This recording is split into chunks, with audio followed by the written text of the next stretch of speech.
আয়নীয় এবং সমযোজী বন্ধন।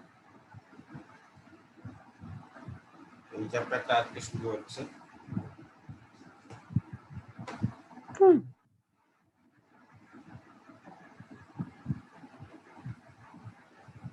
ইন্দ্রনীল পোদ্দার একে।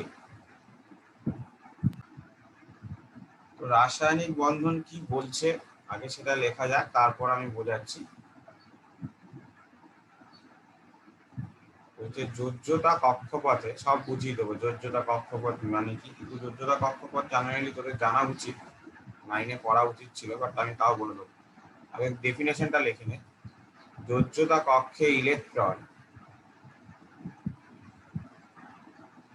গ্রহণ অথবা ইলেকট্রন বর্জন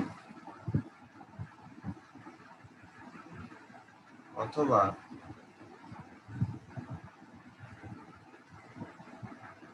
ইলেকট্রন জোড় গঠনের মাধ্যমে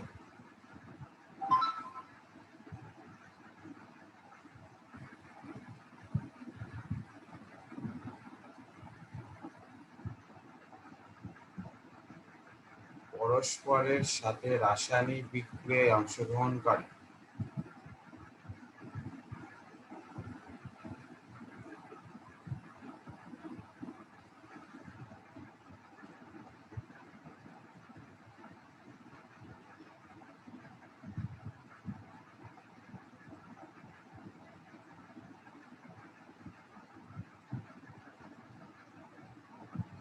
পরমাণুগুলির সর্ববৃহৎ কক্ষে পরমাণুগুলির সর্ববহিষ্ঠ কক্ষপথে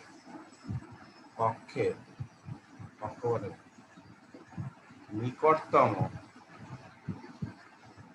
নিষ্ক্রিয়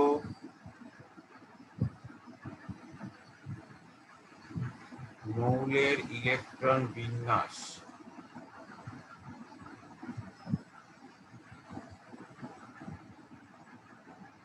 অর্জনের ফলে যে আকর্ষণ বল সৃষ্টি হয়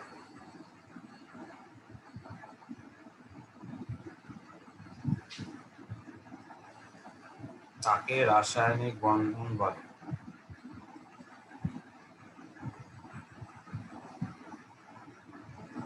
মানে গল্পটা কি হচ্ছে দেখ, বলছে মানে এগুলো গল্প কি, প্রথম কথা আগে যোজ্যতা কক্ষপথ ডেফিনেশনটা লিখে নে। আগে যোজ্যতা কক্ষপথ মানে কি বলা হয়েছে। যোজ্যতা কক্ষপথ মানে হচ্ছে সর্ববহিষ্ঠ কক্ষপথ। সর্ববহিষ্ঠ কক্ষপথকে যোজ্যতা কক্ষপথ বলা হয়। যেমন একটা উদাহরণ যদি আমরা দেখতে চাই, যে অক্সিজেনের মধ্যে কটা ইলেকট্রন থাকে বল, 8খানা। তাকে যদি আমরা ভাঙি কি হয় বল, 2 6। ঠিক আছে, এই নিয়মগুলো কি করেছিলিস তোরা আগে, ইলেকট্রন বিন্যাস করেছিস? ছিল। ঠিক আছে, তাহলে এটাকে কি বলা হতো বল, এটা কে কক্ষপথ, তারপরেরটা এল, এরকম এম এল যতগুলো থাকবে ততগুলো। তাহলে অক্সিজেনের ক্ষেত্রে এলটা হচ্ছে সর্ববহিষ্ঠ কক্ষপথ। আজকে যদি অক্সিজেন কোনোভাবে ইলেকট্রন ছেড়ে দেয় কোনো কারণে, তাহলেও সে এই এল কক্ষপথ থেকে ছাড়বে, বা ইলেকট্রন যদি গ্রহণও করে তাহলেও সে এই এল কক্ষপথে গ্রহণ করবে। বা এরপর দেখবি লেখা আছে অথবা ইলেকট্রন জোড় সৃষ্টির মাধ্যমে। এই ইলেকট্রন জোড়টা আমরা একটু পরে আসছি, মানে এখন কনসেপ্টটা বললে হয়তো বুঝতে পারবি না, এরপরে যখন মানে আজকেই পড়াবো ইলেকট্রন জোড় মানে কি বলতে চাইছে। ইলেকট্রন জোড় মানে হচ্ছে ইলেকট্রনটা পুরোপুরি দিচ্ছে না, মানে যা শেয়ার করছে। আপাতত এইটুকুনি বোঝ। ইলেকট্রন গ্রহণ বা বর্জন মানে কি, পুরোপুরি নয় নিয়ে নিল বা পুরোপুরি ছেড়ে দিল, কিন্তু ইলেকট্রন জোড় মানে হচ্ছে ওটাকে 50% শেয়ার করছে আর একজনের সাথে, পুরোপুরি দিয়ে দিচ্ছে না। আপাতত এরকম বোঝ। তাহলে এইরকম যখন সর্ববহিষ্ঠ কক্ষপথে যখন ইলেকট্রন গ্রহণ বা বর্জন এইসব ঘটনাগুলো ঘটছে, এবং যার ফলে কি হচ্ছে, মৌলটি সর্বশেষ কক্ষপথের ইলেকট্রন বিন্যাস নিকটতম নিষ্ক্রিয় গ্যাসে ইলেকট্রন বিন্যাসের মতো হয়ে যাচ্ছে, যার ফলে দুটি পরমাণুর মধ্যে একটা তীব্র আকর্ষণ বলের সৃষ্টি হচ্ছে, তাকে আমরা বন্ধন বলছি বা রাসায়নিক বন্ধন বলছি। ঠিক আছে, তাহলে গল্পটা কি বোঝা গেল।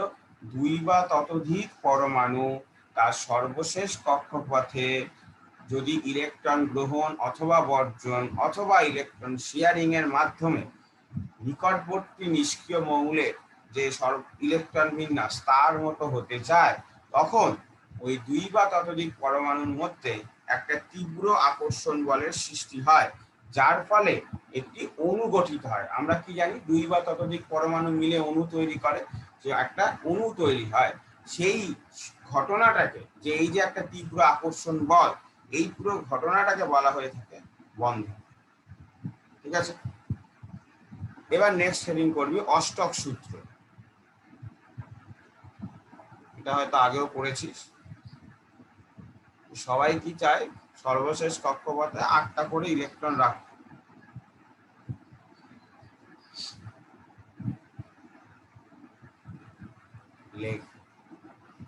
হাইড্রোজেন, লিথিয়াম, বেরিলিয়াম ব্যতীত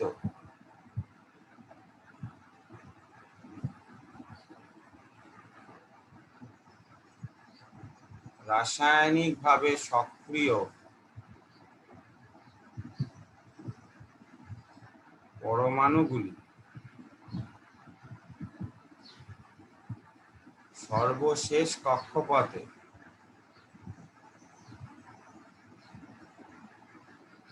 আটটি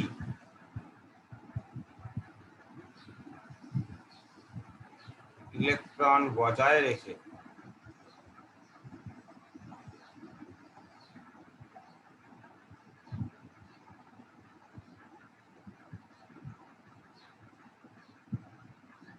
সুস্থিত হতে চায়।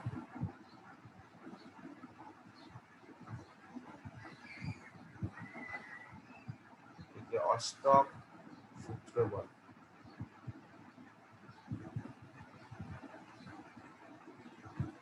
তারপরে রিডিং করবি দ্বৈত সূত্র। দ্বৈত সূত্র হচ্ছে হাইড্রোজেন, হিলিয়াম, লিথিয়াম, বেরিলিয়ামের জন্য। এরা চায় এদের লাস্ট কক্ষপথে দুটো থাকলেই হবে। ক্ষেত্রে সর্বশেষ কক্ষপথে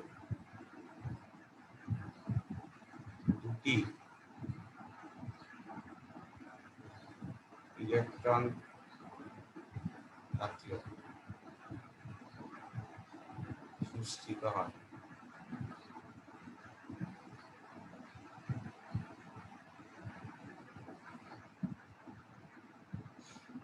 একে দ্বৈত সূত্র বলে। বারবার বলে তখন মায়ের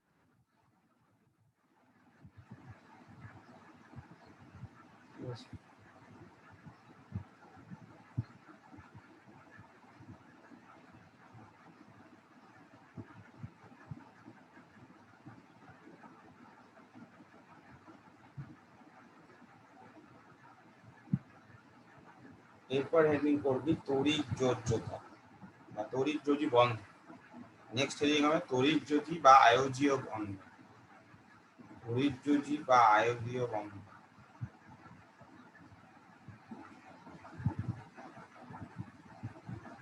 এটা লেখা হয়ে গেছে তো, মুছবো তো? একটু দাঁড়ান স্যার, একটু দাঁড়ান স্যার, একটু দাঁড়ান।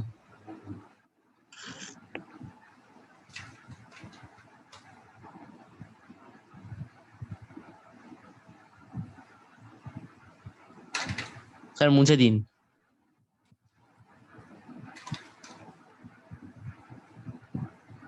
নেক্সট হেডিং হচ্ছে তড়িৎ যোজী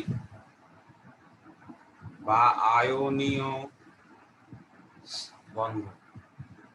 আগে তড়িৎ যোজী যোজ্যতা বা তড়িৎ যোজ্যতা কাকে বলে আগে পড়বো, তারপর আমরা বন্ধনের ব্যাপারটা দেখব। আগে ডেফিনেশনটা লেখ, তারপর বোঝাচ্ছি। যে নিকটতম নিষ্ক্রিয় গ্যাসের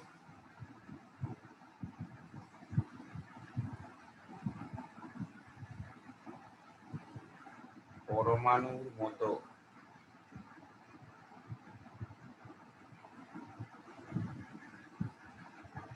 ইলেকট্রন বিন্যাস লাভের চেষ্টায়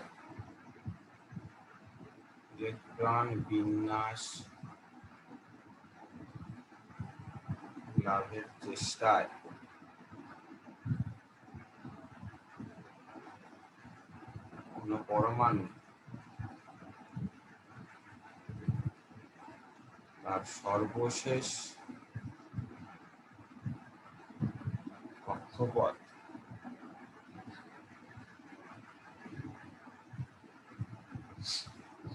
থেকে এক বা একাধিক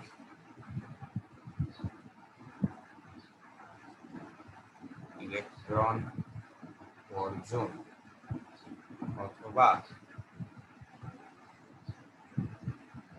এক বা একাধিক ইলেকট্রন গ্রহণ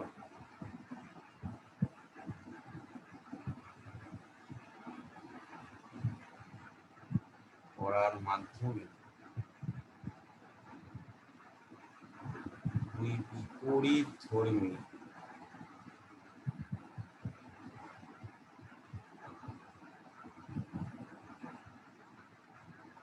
আয়নে পরিণত হয়।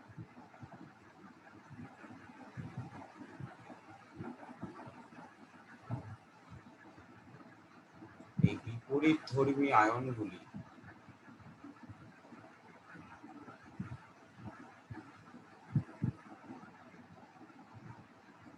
পরস্পর স্থির তড়িৎ আকর্ষণ দ্বারা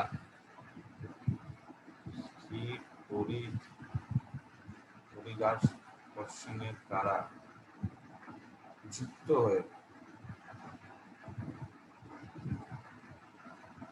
যৌগ গঠন করে।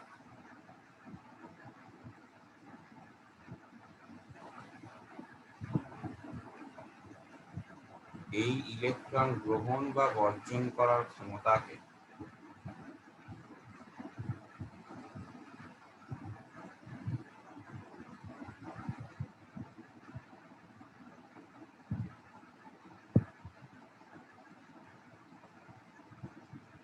তড়িৎযোজী বন্ধন বলে। প্যারা চেঞ্জ করে লিখবি।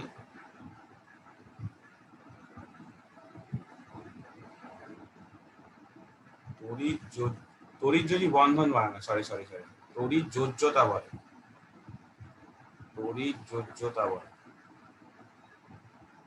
যোজ্যতা জয় জফলা আছে, ঠিক আছে। প্যারা চেঞ্জ করে লিখবি, তড়িৎযোজ্যতার সাহায্যে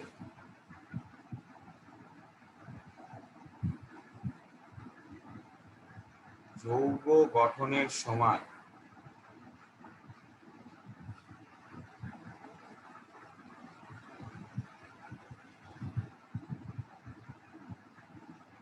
পরমাণুগুলির মধ্যে সৃষ্ট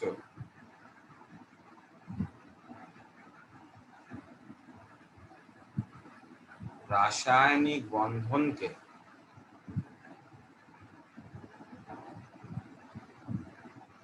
তড়িৎযোজী বা আয়নীয় বন্ধন বলে। সব থেকে ইম্পর্টেন্ট জিনিস মনে রাখবি যে যদি আজকে তড়িৎযোজী বন্ধন কাকে বলে লিখতে দেয় তবে কিন্তু পুরোটাই লিখতে হবে প্রথম থেকে লাস্ট অবধি, ঠিক আছে। আমরা কিছু এক্সাম্পল করব, তার আগে ডেফিনেশনটা লিখে নে। আমি একটু এক্সাম্পল করলে পুরো জিনিসটা ক্লিয়ার হয়ে যাবে, তাও আমি একটু ওভারভিউ একটা দিচ্ছি।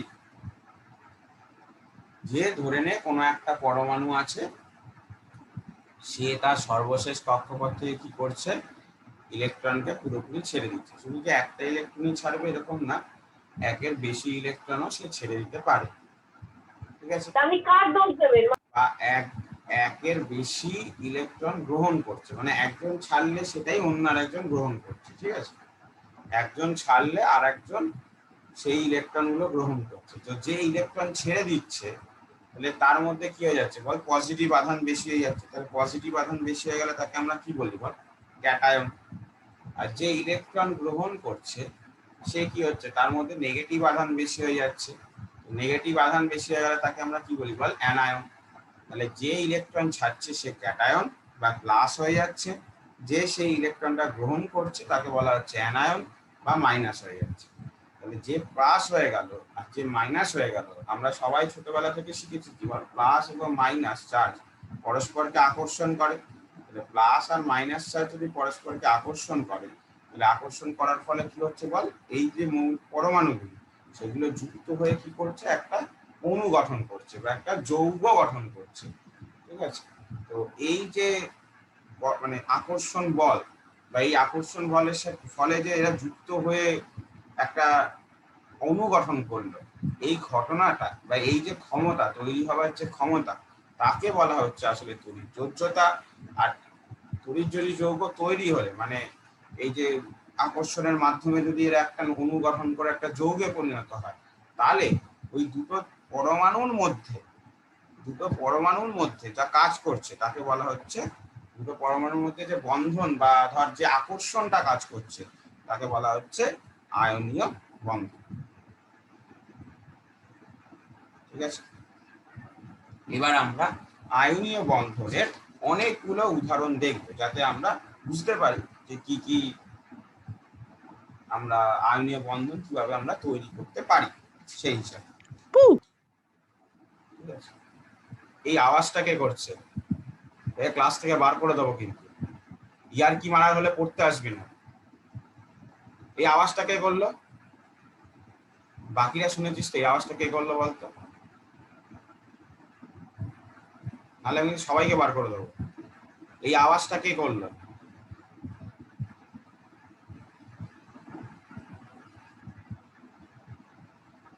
ঐশিকের থেকে এলো। এই আওয়াজ করার হলে পড়তে আসবি না।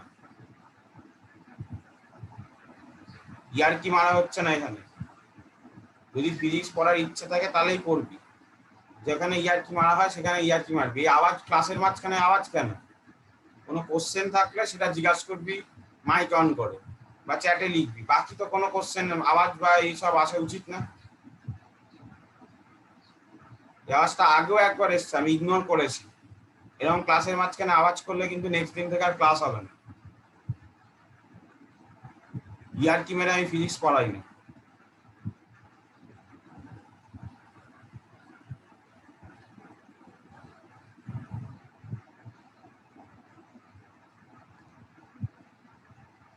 নেক্সট হেডিং কর,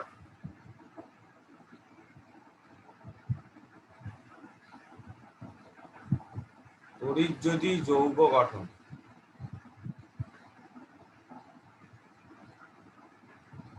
তার মধ্যে সাব হেডিং নাম্বার 1 NaCl। আমরা প্রথমে NaCl কি করে তৈরি হতে পারে। NaCl মানে কি? সাধারণ লবণ যে তোরা ইউজ করে, সোডিয়াম ক্লোরাইড, আর একটা নাম হচ্ছে সোডিয়াম ক্লোরাইড।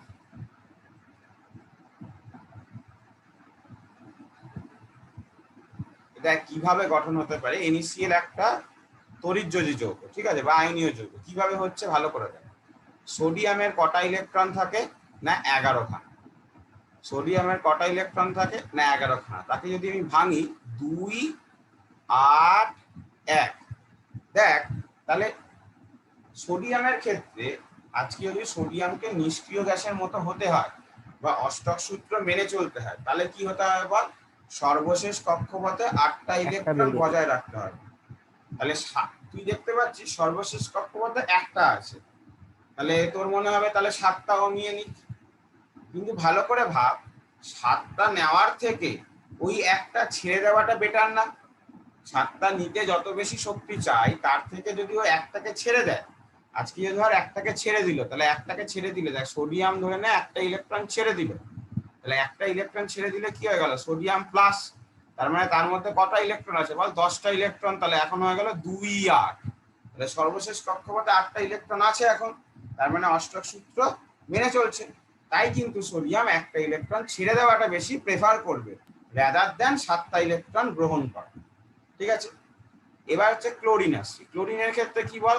17। তার মানে কত? 2 8 7। তাহলে ক্লোরিনও কি চাইবে? তার সর্বশেষ কক্ষপথে 8টা ইলেকট্রন থাক, মানে অষ্টক সূত্র মেনে চলুক। তাহলে কি করবে? একটা ইলেকট্রন নিয়ে নেবে। কোন ইলেকট্রনটা নেবে? সোডিয়াম যে ইলেকট্রনটা ছাড়লো সেই ইলেকট্রনটাই ক্লোরিন নিয়ে নিচ্ছে। তাহলে কি হয়ে গেল এখন? 2 8 8।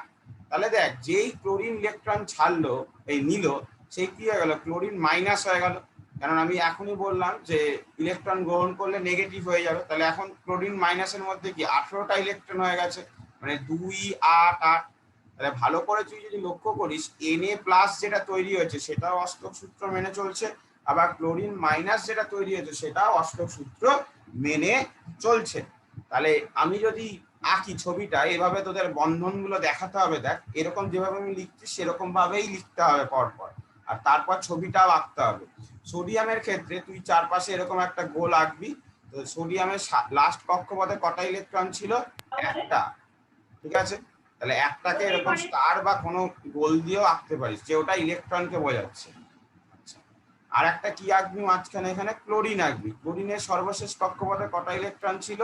না 7খানা ইলেকট্রন ছিল। তাহলে আমি এখানে 7টা আঁকবো, 2, 3, 4, যে কোনো জায়গায় আঁকতে পারিস, 5টা, 6টা, 7টা দিয়ে এরকম দেখাতে হবে যে সোডিয়ামের একটা ইলেকট্রন ক্লোরিন নিয়ে নিচ্ছে। সোডিয়ামের একটা ইলেকট্রন এখানে প্লাস লিখবি, কারণ এরা দুজনে কি হবে, আকর্ষণের সৃষ্টি হবে। সোডিয়ামের একটা ইলেকট্রন ক্লোরিন নিয়ে নিচ্ছে, তাহলে ক্লোরিন নিয়ে নিলে কি হয়ে গেল, সোডিয়াম প্লাস তৈরি হলো প্লাস ক্লোরিন মাইনাস তৈরি হলো, সেইটা ইকুয়াল টু লিখতে হবে NaCl। পুরো এতটা লিখলে তোকে 2 মার্কস দেওয়া হবে। মানে তোকে প্রথমত যখনই তড়িৎ যৌগ তোকে বলবে যে লুইস ডট চিত্রের সাহায্যে তোর মানে দেখাও, মানে তড়িৎ যৌগ গঠন প্রক্রিয়া দেখাও বা গঠন দেখো 2 নাম্বার। তোকে প্রথমে ইলেকট্রন বিন্যাস দেখাতে হবে, আর সোডিয়ামের মানে তারপরে তোকে মানে ওদের মধ্যে যে আকর্ষণ বল হচ্ছে, মানে এই যে ইলেকট্রন কেউ কাউকে দিয়ে দিচ্ছে সেটাও দেখাতে হবে, বুঝতে পারছিস? স্যার স্যার বলছি যে স্যার ইলেকট্রন কি করে আঁকবো? এমনি যে কোনো একটা সাইন স্টার পাতে ওটাই ইলেকট্রন।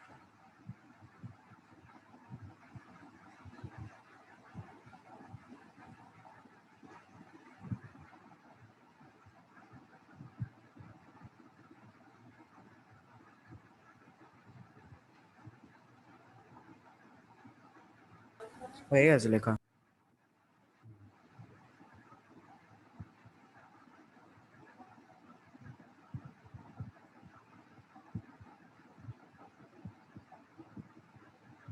হয়ে গেছে। নেক্সট হেডিং করবি লিথিয়াম হাইড্রাইড LaH, মানে 2 নম্বর। আমরা এরকম পরপর করতে থাকবো আজকে অনেকগুলো। LiH বা লিথিয়াম হাইড্রাইড,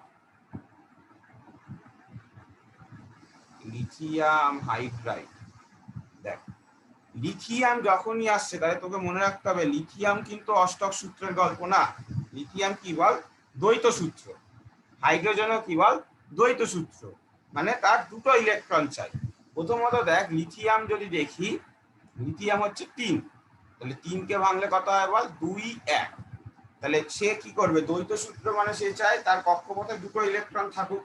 তাহলে লিথিয়াম বেসিক্যালি কি করবে বল, ইলেকট্রনকে ত্যাগ করবে বা ছেড়ে দেবে। তাহলে ইলেকট্রন ত্যাগ করলে সেটা কি হয়ে যাবে, ক্যাটায়ন তৈরি হবে Li+। তাহলে তার এখন দুটো ইলেকট্রন আছে, মানে দ্বৈত সূত্র মেনে চলছে। হাইড্রোজেন পরমাণু যদি দেখি, তার একটাই পরমাণু, তাহলে তার কক্ষপথে কটা ইলেকট্রন আছে, একটাই আছে। কিন্তু সে তো দ্বৈত সূত্র ফলো করে জানতে চায়, তো দ্বৈত সূত্র মানে সে একটা ইলেকট্রন নিয়ে নেবে। কোন ইলেকট্রনটা নেবে বল, যেটা লিথিয়াম ছাড়লো সেই ইলেকট্রনটা গ্রহণ করবে। গ্রহণ করে কি হয়ে যাবে বল, মাইনাস। তাহলে এখন দেখ Li+, এও দ্বৈত সূত্র মেনে চলছে, আর হিলিয়াম মাইনাস এও দেখ দ্বৈত সূত্র কিন্তু মেনে চলছে। তাহলে লিথিয়ামের সর্বশেষ কক্ষপথে আমরা সবসময় শুধুমাত্র সর্বশেষ কক্ষপথটাই আঁকবো, ঠিক আছে। আর হাইড্রোজেনেরও কি আছে বল, সর্বশেষ কক্ষপথে তুই মানে ভিতরের কক্ষপথগুলো দেখবি বইতে আঁকা আছে, বাট কোনো দরকার নেই। তাহলে কি করবে, লিথিয়াম একটা ইলেকট্রন একে দিয়ে দেবে, তাহলে দিয়ে কি হয়ে যাবে, Li+ প্লাস H মাইনাস, তাহলে it will give you LiH, it will give you LiH, that is lithium hydride। যে এইচ এর মাথায় মাইনাস হচ্ছে কেন? মানে H ইলেকট্রনটা গ্রহণ করছে, যে ইলেকট্রন গ্রহণ করবে তার মধ্যে তো নেগেটিভ চার্জ বাড়বে, তার মানে তো সে আনা। হাইড্রোজেন তো প্লাসও হতে পারে মাইনাসও হতে পারে। পর্যায় সারণীতে কি পড়লি তাহলে, পর্যায় সারণীতে পড়লি না, হাইড্রোজেন ক্ষার ধাতুর মতো হতে পারে। ক্ষার ধাতু মানে কি, ক্যাটায়ন তৈরি করতে পারে, ওখানে পড়েছিলিস তো ক্ষার ধাতুর বৈশিষ্ট্য। আবার হাইড্রোজেন 7b, 7b মানে হচ্ছে তোর ওই ক্লোরিনের শ্রেণীটা, ক্লোরিন, ফ্লুরিন, ব্রোমিন, মানে ওর অ্যানায়নও মতো তৈরি হতে করতে পারে, পারে। ওখানে দেখবি লেখা ছিল বৈশিষ্ট্যে যে অ্যানায়ন তৈরি করতে পারে হাইড্রোজেন, লেখা ছিল তো যে হাইড্রাইড তৈরি করতে পারে। পড়াশোনা ভুলে গেলে হবে, করতে হবে, প্রত্যেক দিনের পড়া প্রত্যেক দিন রিভাইজ দিতে হবে। নেক্সট লিথিয়াম হাইড্রাইড হলো এবার ক্যালসিয়াম অক্সাইড। নাম্বার 3 হচ্ছে calcium oxide CaO, calcium oxide বা CaO। তো ক্যালসিয়াম অক্সাইড কি গঠন বা কিভাবে করছে দেখ। ক্যালসিয়ামের সর্বশেষ কক্ষপথে ইলেকট্রন থাকে হচ্ছে 18টা, এই সরি 20টা। ক্যালসিয়াম হচ্ছে 20টা, মানে টোটাল ইলেকট্রন 20টা, সর্বশেষ বলছি 20টা। তাহলে একে যদি ভাঙি 2 8 8 2, কেন দেখ কোনো কক্ষপথে 8-এর বেশি ইলেকট্রন থাকতে পারে না। তাহলে অবভিয়াসলি ক্যালসিয়াম কি করবে বল, দুটো ইলেকট্রনও ছেড়ে দেবে। তাহলে দুটো ইলেকট্রন ছেড়ে দিলে কি হলো, ক্যালসিয়াম 2+। ক্যালসিয়াম 2+ এর সজ্জা বিন্যাস কত, 2 8 8, মানে এখন অষ্টক সূত্র মেনে চলছে।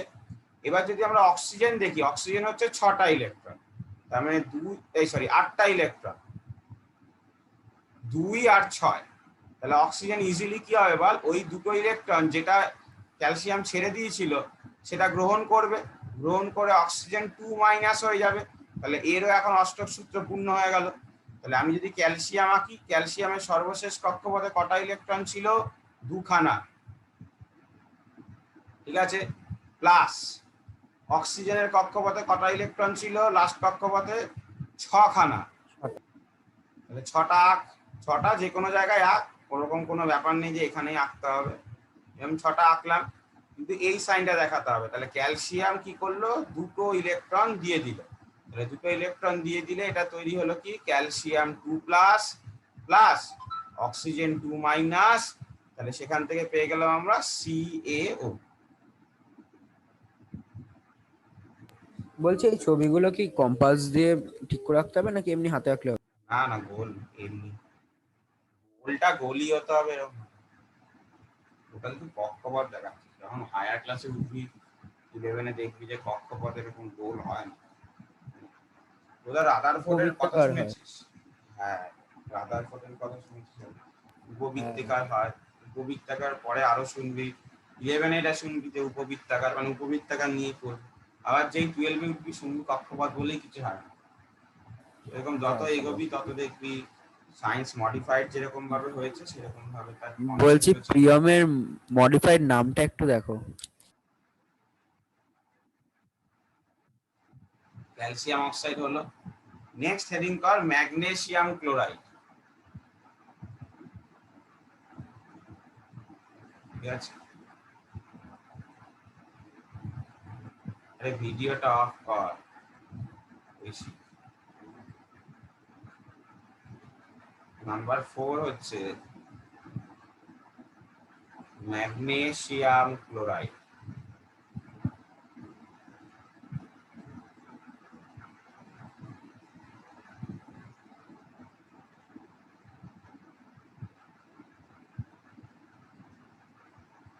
ঠিক আছে, তো ম্যাগনেসিয়াম তো 12, তার মানে হচ্ছে তার 2 8 2, তার মানে ম্যাগনেসিয়ামে ইলেকট্রন ছেড়ে দেওয়াটা বেশি সুবিধাজনক। তাহলে হয়ে যাবে Mg2+, একটা ক্যাটায়ন তৈরি করবে যার ইলেকট্রন বিন্যাস অষ্টক সূত্র মেনে চলছে। সিমিলারলি ক্লোরিনের ক্ষেত্রে তুই যদি লক্ষ্য করিস, ক্লোরিনের কত ছিল বল, 17, তার মানে 2 8 7। তার মানে ক্লোরিন কি করবে বল, একটা ইলেকট্রন গ্রহণ করবে যাতে সে ক্লোরিন মাইনাস হয় এবং সর্বশেষ স্যার কক্ষপথে 2 8 8 হয়। কি হয়েছে, দুটো গ্রহণ করবে তো? একটা ইলেকট্রন গ্রহণ করবে, একটা ক্লোরিন পরমাণু, সেই জন্য তো দুটো ক্লোরিন পরমাণু ইউজ হচ্ছে। ভালো করে দেখ, ম্যাগনেসিয়াম দুটো ইলেকট্রন ছাড়ছে, কিন্তু ক্লোরিন পরমাণু একটা ইলেকট্রন গ্রহণ করছে। সেই জন্য আমাদের এখানে কি করতে হবে বল, ক্লোরিনের দুটো পরমাণু আসলে অংশগ্রহণ করছে। তাহলে এই রকম যৌগে বা NaCl2 তে কি হচ্ছে লক্ষ্য করে দেখ, দুটো ক্লোরিনের পরমাণু কিন্তু একসাথে অংশগ্রহণ করছে, দুটো ক্লোরিনের পরমাণু। আমরা যদি একটু ছবিটা আঁকার চেষ্টা করি, দেখ প্রথমে আমাদের কি ছিল, ম্যাগনেসিয়াম আঁকবো। ম্যাগনেসিয়ামের সর্বশেষ কক্ষপথে 2টো ইলেকট্রন আছে, আর ক্লোরিনের সর্বশেষ কক্ষপথে 7টা আছে। কিন্তু ক্লোরিন কটা পরমাণু নিচ্ছে, মানে ক্লোরিনের কটা পরমাণু, 2টো পরমাণু। তাহলে 7টা, 2টো, 2টো 4টে, 5টা 6টা 7টা। এই ক্লোরিনেরও 7টা আছে। চেষ্টা করবি এই গোলটা যে কালি দিয়ে আঁকার, ইলেকট্রন গুলো অন্য কালি দিয়ে আঁকার। মানে পরীক্ষা হলে এখনো যদি না করিস তাহলে কি হবে বোঝা যাবে। তাহলে দেখ, একটা ইলেকট্রন এঁকে দেবে ম্যাগনেসিয়ামের, না আরেকটা ইলেকট্রনকে এইদিকে, তাহলে দেখাতে সুবিধা, ছবিটা পরিষ্কার হবে। আর একটা ইলেকট্রন কাকে দিচ্ছে বল, এই ক্লোরিন পরমাণুটাকে দিচ্ছে, তাই তো? তাহলে কিরকম হচ্ছে, একটা chlorine minus plus Mg2 plus, আবার এই দিকে একটা ক্লোরিন মাইনাস, দুটো আছে দুদিকে। তাহলে সে কি দিয়ে দিচ্ছে বল, MgCl2।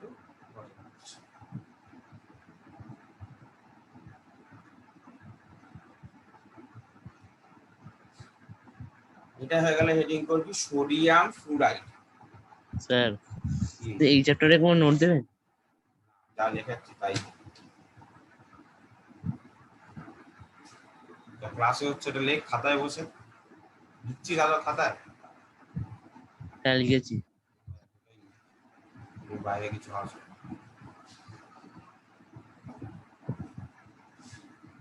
এটা মুছলাম।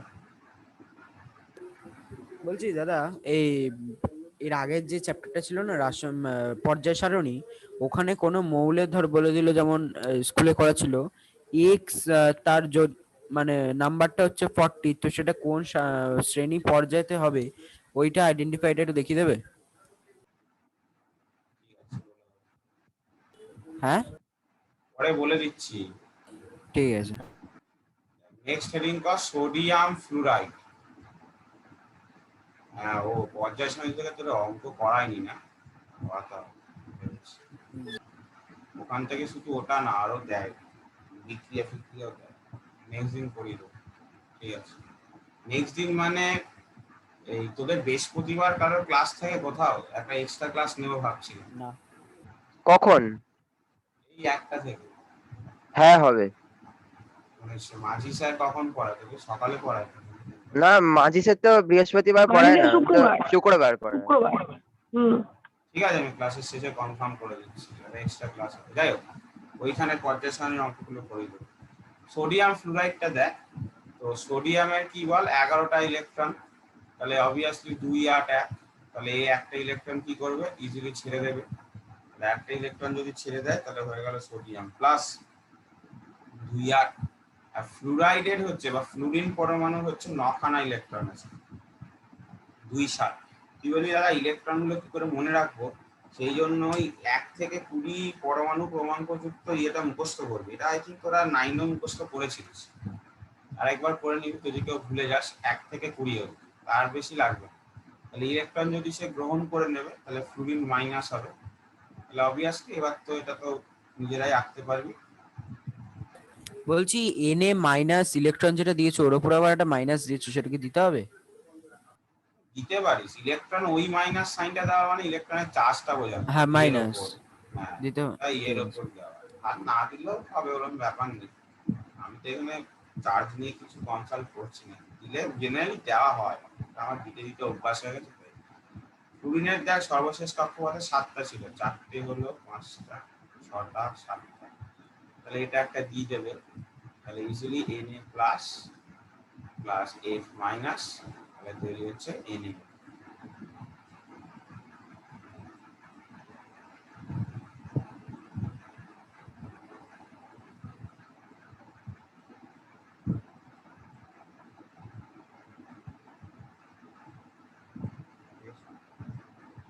এরপর হচ্ছে number potassium chloride KCl। Number 6 দেখ পটাশিয়াম ক্লোরাইড বা KCl। আগেরটা লিখেছিলিস তো না, দেখাবো কারোর বাকি আছে? KCl বা পটাশিয়াম ক্লোরাইড, এটা নিজেরাই করতে পারবি। পটাশিয়াম 19 করতে শুরু কর, নিজেদের করতে হবে, নাহলে হবে না। পটাশিয়াম হচ্ছে 19, তার মানে হচ্ছে 2 8 8, আর 16 2 18 আর 1 ক্লোরিন হচ্ছে তার মানে কি পটাশিয়ামের সোজা হচ্ছে সে একটা ইলেকট্রন ছেড়ে দেওয়া, তাহলে সে একটা ইলেকট্রন ছেড়ে দিল, দিয়ে কি প্লাস তৈরি করলো বা একটা ক্যাটায়ন তৈরি করলো। আর এই ক্লোরিন তো তখন থেকে আমরা করেই চলেছি 17, মানে 2 8 7। ক্লোরিন কি করবে, আবার সে একটা ইলেকট্রন গ্রহণ করে ক্লোরিন মাইনাস হয়ে যাবে বা একটা অ্যানাইন তৈরি করবে। তাহলে এবার নিচে এঁকে ফেল নিজের মতো। ক্লোরিনের সর্বশেষ কক্ষপথে একটা ইলেকট্রন, ক্লোরিনের বলছি পটাশিয়ামে, ক্লোরিনের সর্বশেষ কক্ষপথে 7টা আছে, এর একটা আর এখানে 7টা আছে, 6টা হলো 7টা। এটা দিয়ে দেবে K plus plus Cl minus, তাহলে তৈরি করবে হচ্ছে HCl।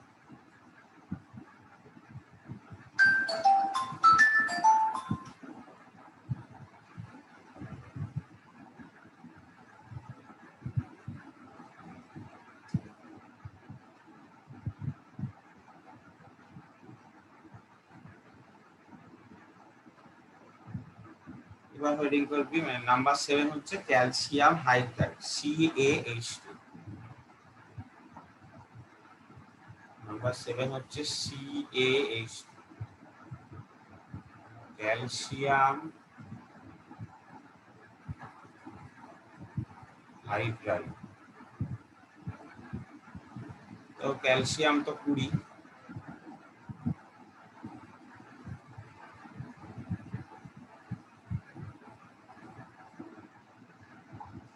দুই আট আট 2, তাহলে ও ছেড়ে দেবে দুটো ইলেকট্রন, ক্যাটায়ন তৈরি করার চেষ্টা করবে, দুটো ইলেকট্রন লিখবে -2, Ca2+ তৈরি করবে 2 8 8। আর হাইড্রোজেনের তো একটাই, হাইড্রোজেন তো দ্বৈত সূত্র মেনে চলবে, তাহলে হাইড্রোজেন কি করবে বল, একটা ইলেকট্রন নেবে। কিন্তু হাইড্রোজেন ওই জন্য দেখ দুটো হাইড্রোজেনের পরমাণু ইউজ করা হচ্ছে, যেহেতু ক্যালসিয়াম ছাড়ছে দুটো আর হাইড্রোজেন মাত্র একটাই গ্রহণ করতে পারবে, সেই জন্য দুটো হাইড্রোজেনের পরমাণু H মাইনাসটা লেখো। ক্যালসিয়ামের ধর দুটো হলো সর্বশেষ কক্ষপথে, আর এখানে একটা করে আবার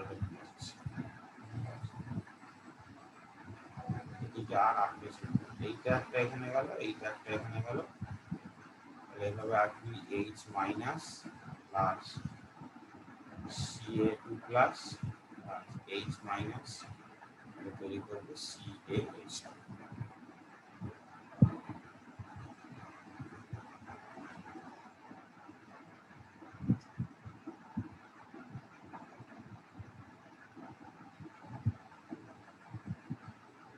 তারপরে লিখ করবি ম্যাগনেসিয়াম নাইট্রাইট Mg3N2। মুছলাম। নাম্বার 8 কতটা তো বাংলা, ম্যাগনেসিয়াম নাইট্রাইট, কিন্তু ট না, Mg3N2। একটা একটা করা যাক, দেখেন অনেকগুলো পরমাণু আছে। ম্যাগনেসিয়ামের অবভিয়াসলি 12, তাহলে 2 8 2, তাহলে ম্যাগনেসিয়াম অবভিয়াসলি কি করে বল, দুটো ইলেকট্রন ছেড়ে দেবে, ম্যাগনেসিয়াম 2+ হয়।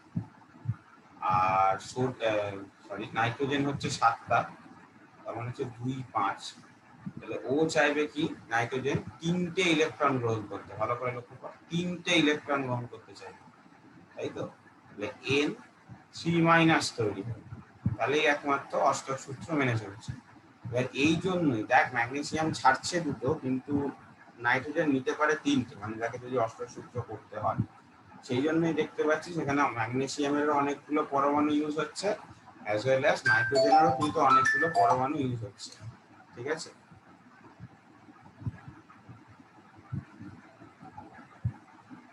তো আগে দেখ ম্যাগনেসিয়ামের তাহলে 3টে পরমাণু আঁকি। এইটা একটা আঁকি, এরকম একটা আঁকি, আর এখানে একটা আঁকি।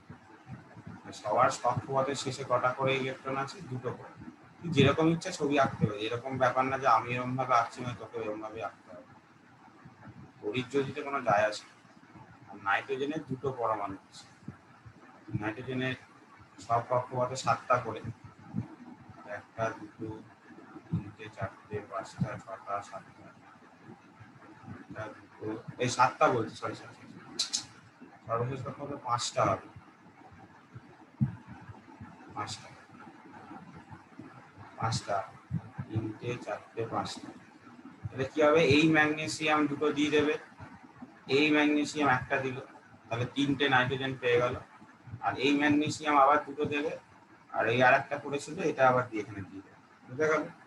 মানে 3টে করে শেয়ারিং, বুঝতে পারছিস সেটা? তাহলে N3 minus plus Mg2 plus, সামনে 3 লিখবি, 3 কারণ 3টে Mg2 প্লাস হচ্ছে, আবার এদিকে একটা N3 মাইনাস। তাহলে সেখান থেকে পাচ্ছি আমরা কি? Mg3N।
জোরে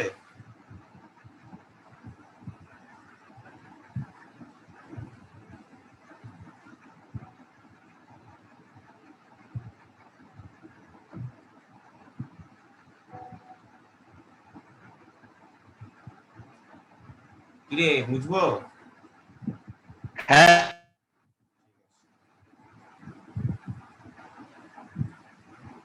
নেক্সট দেখ, এগুলো মোটামুটি আমরা দেখে নিলাম তড়িৎ-যদি যৌগের উদাহরণ। এবার হেডিং কর তড়িৎ-যদি যৌগের বৈশিষ্ট্য। তড়িৎ-যদি যৌগের বৈশিষ্ট্য।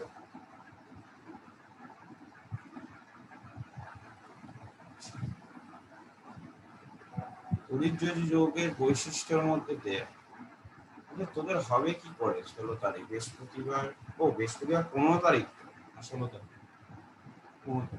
তোদের পরীক্ষা কবে থেকে? 15 না 16? 19। আমাদের দেরিতে করেছে।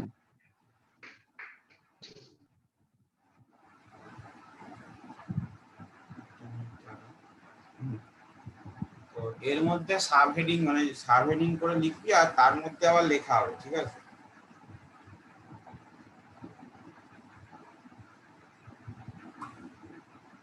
আসলে নাম্বার 1 ভৌত অবস্থা।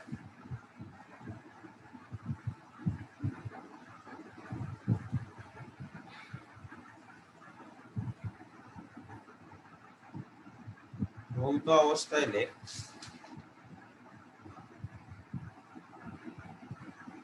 যে ক্যাটায়ন এবং অ্যানায়নগুলির মধ্যে, ক্যাটায়ন এবং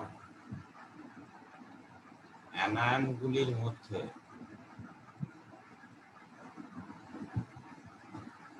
তীব্র তড়িৎ আকর্ষণ বল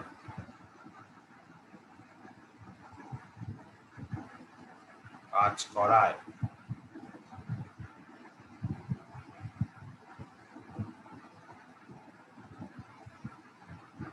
পরমাণুগুলি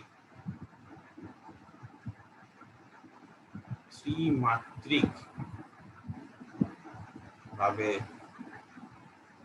সজ্জিত হয়।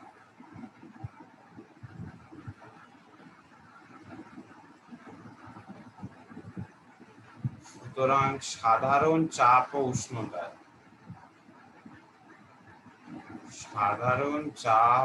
উষ্ণতায় আয়নীয় যৌগ কঠিন হয়। লাস্ট লাইনটা আন্ডারলাইন করুন।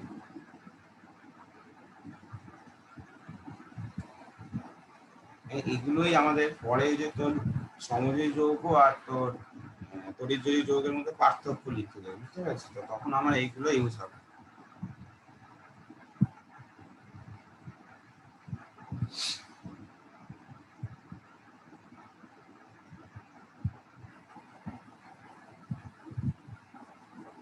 স্যার নেক্সট, হ্যাঁ কি হয়েছে? তো ত্রিমাত্রিক ভাবে সজ্জিত হওয়া মানে কি? NaCl এর সজ্জা যদি ত্রিমাত্রিক মানে কিউব জানিস তো? ত্রিমাত্রা, three dimensional body, two dimensional. এরকম একটা NaCl কিভাবে সজ্জা করে সাজে দেয়, উচ্চতা থাকে। প্রত্যেকটার কর্নারে এরকম ক্লোরিন আয়নগুলো থাকবে, বুঝতে পেরেছিস? একটা যদি কিউব দেখিস, প্রত্যেকটায় ক্লোরিন আয়ন থাকবে এরকম প্রত্যেকটা কর্নারে। আর এই পুরো কিউবটা হচ্ছে মাঝখানে, এখানে একটা সোডিয়াম অ্যাটম থাকে। এইভাবে NaCl এর কেলাস থাকে। আবার এদিকে কিন্তু আছে, মানে এটাতে কিন্তু সব কেলাস মানে তো একদম কন্টিনিউয়াস ব্যাপার, বুঝতে পারছিস? এর ওপরেও আছে কেলাসটা, কর্নার গুলোতে ক্লোরিন থাকে আর সেন্টার গুলোতে সব সোডিয়াম থাকে। আমরা এই আজকে লাস্টে পড়বো NaCl এর সজ্জা, সেখানে আমরা দেখবো। তো ওটাই হচ্ছে ত্রিমাত্রিক ব্যাপার, যে দৈর্ঘ্য, প্রস্থ, উচ্চতা তিনটেই আমি কেলাসে পাবো। নাম্বার 2 লিখবি গলনাঙ্ক এবং স্ফুটনাঙ্ক।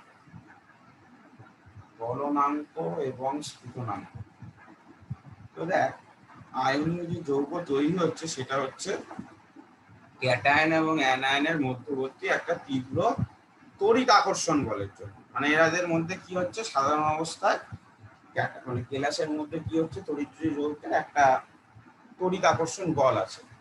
তড়িৎ আকর্ষণ যেহেতু বলটা খুব মানে বেশি মানের বা বেশি ভ্যালু, সেই জন্য সহজে কিন্তু একে কি করা যায় না, বল গলিয়ে ফেলা যাবে না। কারণ আমি যখনই গলনাঙ্ক বা স্ফুটনাঙ্কর কথা বলছি, তার মানে কি করছি আমরা এই যে সজ্জা ত্রিমাত্রিক যে বন্ড করেছে, এই বন্ড ভাঙার কথা বলছি, বুঝতে পারছিস? বন্ড ভাঙার কথা বলছি। কারণ দেখ, আজকে তড়িৎযোজী পদার্থ হচ্ছে কঠিন পদার্থ, জেনে রাখবি। তাহলে কঠিন পদার্থ মানে তাদের অণুগুলোর মধ্যে বন্ড আছে, পরমাণুগুলো বন্ড করেই আমার অণু তৈরি করেছে। তো আজকে যদি আমি গ্যাস করি বা জলে পরিণত করি, সেইগুলো আমি কি হচ্ছে, বন্ড ভাঙার কথা বলছি। তো যেহেতু একটা তীব্র তড়িৎ আকর্ষণ বল কাজ করে, মানে দৃঢ়ভাবে এরা আবদ্ধ থাকে, তাই কিন্তু বিচ্ছিন্ন করতে এদেরকে প্রচুর পরিমাণে তাপ শক্তির প্রয়োজন। তাই গলনাঙ্ক ও স্ফুটনাঙ্ক কিন্তু খুব হাই হয়। তাহলে আয়নীয় যৌগের কেলাসে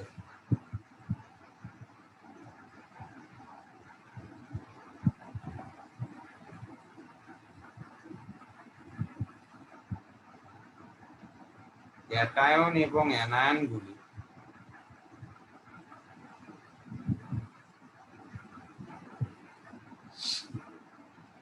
তীব্র তড়িৎাকর্ষণ বলের দরুন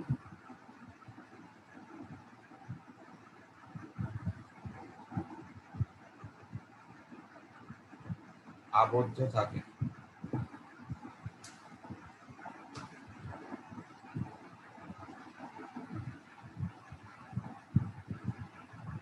স্থায়ী অবস্থান থেকে বিচ্ছিন্ন করতে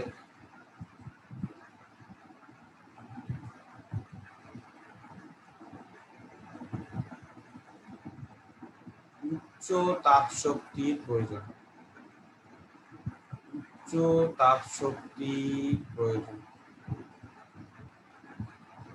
একটা উদাহরণ হিসাবে লিখতে পারিস, NaCl এর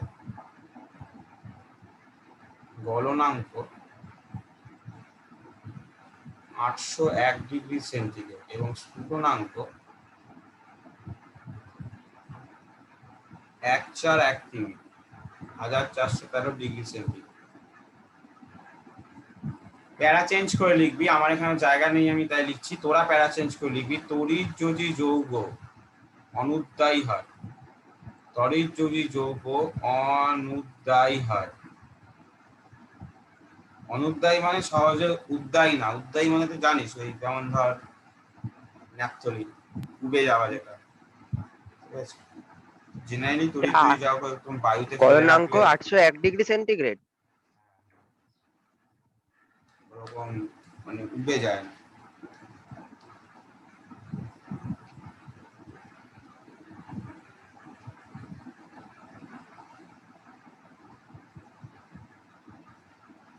নাম্বার 3 হেডিং করবি বন্ধনের অভিমুখ।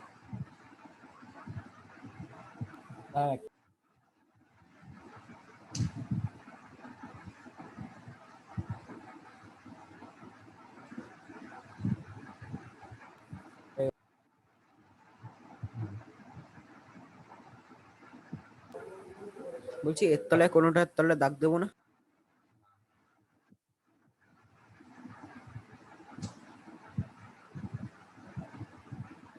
বন্ধনের অভিমুখ, বন্ধনের অভিমুখ বলছে দেখ, যেহেতু এটা একটা ক্যাটায়ন এবং অ্যানায়ন বিশিষ্ট একটা যৌগ, মানে বন্ধন, মানে ক্যাটায়ন থাকবে আর অ্যানায়ন থাকবে, যেটা আমি একটু আগে তোকে রাখলাম যে NaCl এর যদি আমরা ক্রিস্টাল লক্ষ্য করি, তাহলে NaCl এর ক্রিস্টালে কি হবে না, প্রত্যেকটা কর্নারে একটা করে ক্লোরিন মাইনাস থাকবে, প্রত্যেকটা কর্নারে।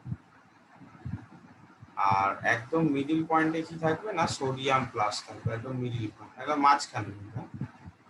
এটা প্রত্যেকটা পয়েন্টে যেহেতু ক্লোরিন মাইনাস আছে, তাহলে ক্লোরিন মাইনাস কি করছে, এই Na+ কে আকর্ষণ করছে। তাহলে Na+ কে কি করছে, সব দিক দিয়ে আকর্ষণ করতে পারে। এই ছবিটা আঁকার দরকার নেই, আমি জাস্ট বোঝাচ্ছিলাম, সব দিক দিয়ে আকর্ষণ করতে পারে। তাহলে সব দিক দিয়ে যদি আকর্ষণ করে, তাহলে নেট রেজাল্টেন্ট বা লব্ধি কি হবে বল, শূন্য। লব্ধি আকর্ষণ বল কি বল, শূন্য। তার মানে প্রত্যেকটি ক্যাটায়নের চারপাশে সর্বোচ্চ সম্ভাব্য অনেকগুলি অ্যানায়ন থাকতে পারে, আবার প্রত্যেকটি অ্যানায়নের চারপাশে সম্ভাব্য সর্বোচ্চ অনেকগুলি ক্যাটায়ন থাকতে পারে। তাহলে যেহেতু চারপাশ পরিবেষ্টিত একটা ক্রিস্টালিক স্ট্রাকচার বা কেলাসে কি হচ্ছে, একটা ক্যাটায়নকে ঘিরে অনেকগুলো অ্যানায়ন অথবা একটা অ্যানায়নকে ঘিরে অনেকগুলো ক্যাটায়নের অবস্থান আমরা দেখতে পাচ্ছি, তাহলে লব্ধি বল বা লব্ধি আকর্ষণ বল কিন্তু কোনো দিকেই কাজ করছে না। তাই আয়নীয় বন্ধনের কিন্তু নির্দিষ্ট কোনো অভিমুখ নেই যে না এই দিকেই আয়নীয় বন্ধনটা আছে, সেই জন্য। এবং এই জন্যই তড়িৎযোজী বন্ধনকে বলা হয় অপ্রকৃত বন্ধন। মানে তড়িৎযোজী বন্ধন লেখা একটা কোশ্চেন আছে যে তড়িৎযোজী বন্ধন প্রকৃত বন্ধন নয় কেন, তার কারণটা কি, যে তড়িৎযোজী বন্ধনের কোনো নির্দিষ্ট অভিমুখ নেই যে না এই পরমাণু থেকে এই পরমাণুর দিকে কাজ করছে, এরকম কোনো নির্দিষ্ট অভিমুখ বা ডিরেকশন আমরা পাবো না। এটাই লেখ, যে কোনো আয়ন তার বিপরীত ধর্মী আয়নকে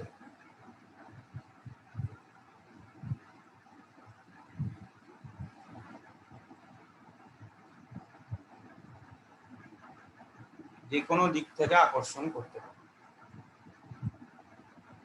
যে কোনো দিক থেকে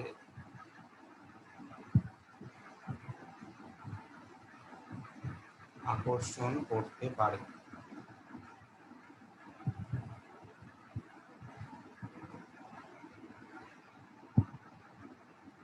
তাই প্রত্যেক ক্যাটায়ন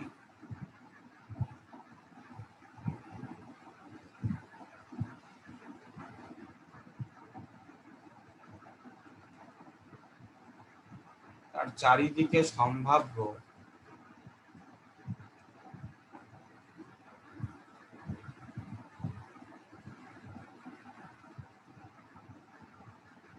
সর্বোচ্চ অ্যানায়ন এবং প্রত্যেক অ্যানায়ন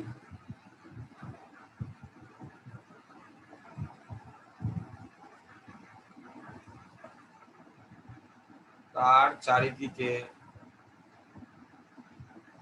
সম্ভাব্য সর্বোচ্চ ক্যাটায়ন দ্বারা পরিবেষ্টিত থাকে, ফলে নির্দিষ্ট কোনো অভিমুখ নেই।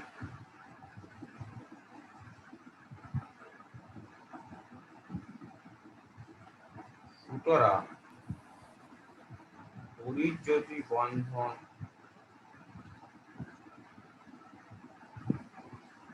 প্রকৃত বন্ধন নয়।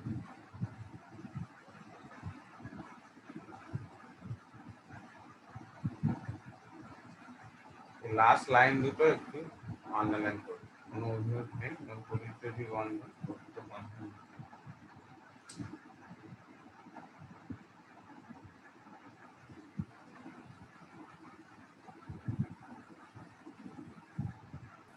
বলছি তুমি তো বললে যে এই NaCl এর ক্ষেত্রে Na যেটা রয়েছে সেটাকে চতুর্দিক দিয়ে Cl আকর্ষণ করছে, তাহলে তো লব্ধি অভিমুখ তো শূন্য বললে, তাহলে ওর তো কোনো অভিমুখই থাকার কথা না।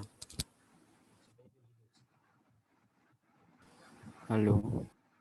সেটাই তো লেখা হয়েছে। না, এখানে বলে নির্দিষ্ট কোনো অভিমুখ নেই, কিন্তু ওর তো কোনো নির্দিষ্ট অভিমুখই কোনো অভিমুখ মানে তো যেটা তুই বলছিস যে অভিমুখ নেই, এটাই তো একটা ব্যাপার। না, নির্দিষ্ট নেই, তার মানে অনির্দিষ্ট কোনো অভিমুখ থাকতে পারে। না না, কি বাংলা ও। ইংলিশ, বাংলা সায়েন্স, বাংলায় হ্যাঁ এত হ্যাঁ, না হতেই পারে, হবে না, ঠিক আছে। পসিবল না। নির্দিষ্ট এটা কোনো কথা না। বাংলা ইংলিশ পড়া ছেড়ে দিয়েছে, ল্যাঙ্গুয়েজ বাদ দে। দুবার ল্যাঙ্গুয়েজ শেখা।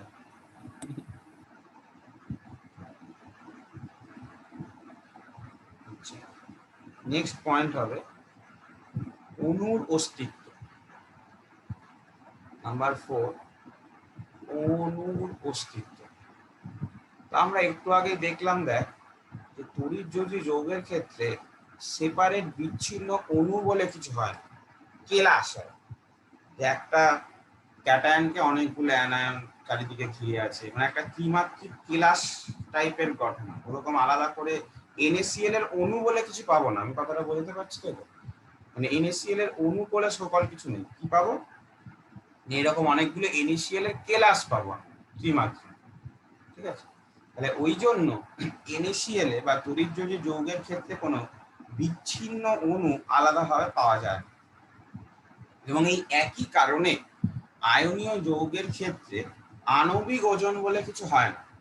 যেহেতু অণুর আলাদা করে কোনো অস্তিত্ব নেই, তাই আয়নীয় ওজন হয় না। তাহলে আমরা যে দাদা এতদিন NaCl এর একটা ওজন লিখতাম, সেটা আসলে আমরা কি লিখতাম না, কেলাসের সংকেত ওজন। যেহেতু আমরা কেলাস দেখতে পাবো বা ক্রিস্টালিক স্ট্রাকচার আমরা লক্ষ্য করতে পারবো, তাই বেসিক্যালি ওকে কি বলা হতো, মানে ওকে বলা উচিত আমাদের সংকেত ওজন, বাট আমরা আলাদা করে আর বলতাম না। বাট অ্যাকচুয়ালি যেহেতু অণুর অস্তিত্ব পাওয়া যায় না, সেই জন্য কিন্তু ওকে সংকেত ওজন বলাই উচিত সাইন্টিফিক্যালি। তো লেখ, আয়নীয় যৌগের ক্ষেত্রে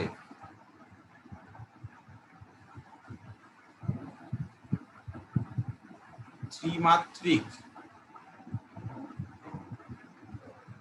কেলাস সজ্জা দেখা যায়।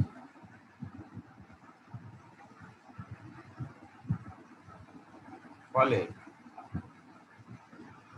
বিচ্ছিন্ন অণুর অস্তিত্ব থাকে না।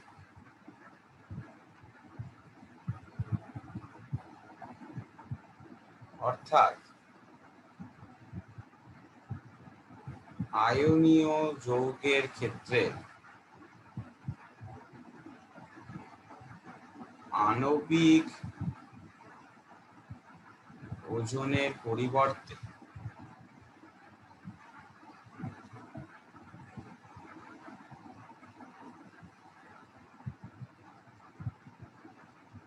সংকেত ওজন নির্ণয় করা হয়। কেননা সংকেত থেকে শুধু ইন্ডিভিজুয়াল, দেখ ভালো করে মনে কর যে সংকেত থেকে N এর ভর আলাদা করে বসাই, সোডিয়ামের ভর, Cl এর ভর আলাদা করে বসাই, দিয়ে যোগ করি। সংকেত ওজন নির্ণয় করা হয়। আলাদা করে যেহেতু অণু পাওয়া যায় না, সেই জন্য আণবিক ওজন বলে কিছু হয় না। নাম্বার 5, তড়িৎ পরিবাহিতা।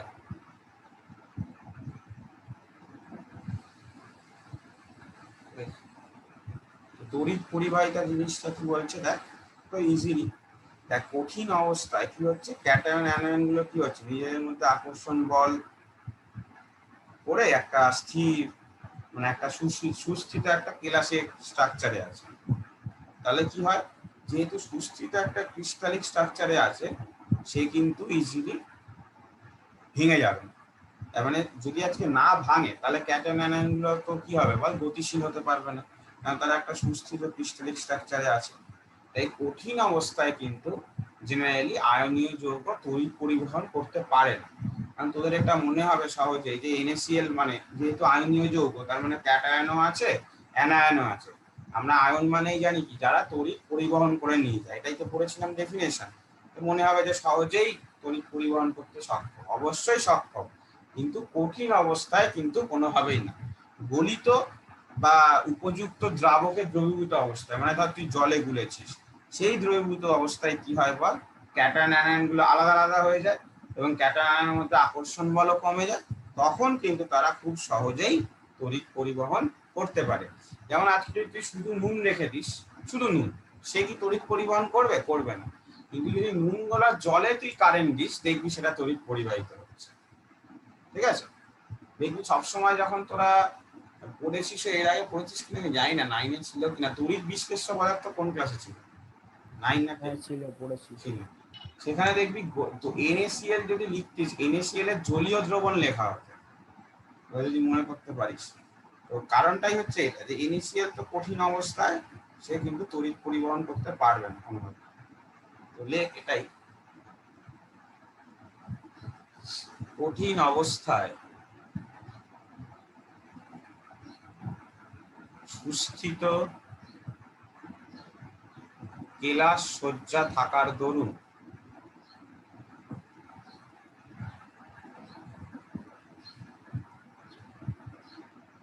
আয়নীয় যৌগ তড়িৎ পরিবহন করে না, কিন্তু গলিত বা উপযুক্ত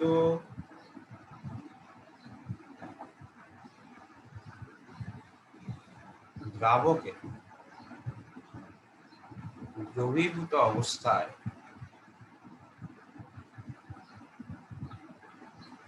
ক্যাটায়ন ও অ্যানায়নগুলির মধ্যে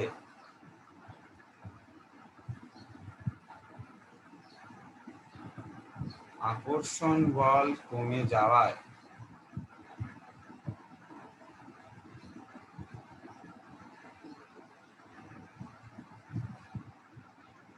সহজেই গতিশীল হতে পারে এবং তড়িৎ পরিবহন করতে সক্ষম।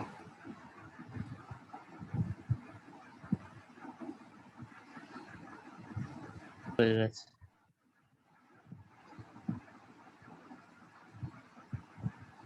নাম্বার 6 লিখবি ভঙ্গুরতা। ওরা লিখে না, একেবারে মুছে দেবো।